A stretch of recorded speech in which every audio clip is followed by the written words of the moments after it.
మనకి దేవుడు ఏం చేస్తున్నాడంటే మనకి ఏదైనా జరిగేదానికి ముందు మనల్ని ధైర్యపరచడానికి దేవుడు దర్శనాన్ని ఇస్తాడు.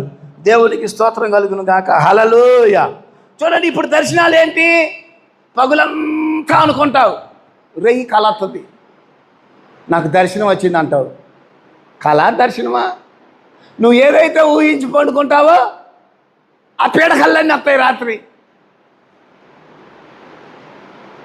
కొంతమంది ఇక తెగ టీవీలు చూసేస్తూ ఉంటారు,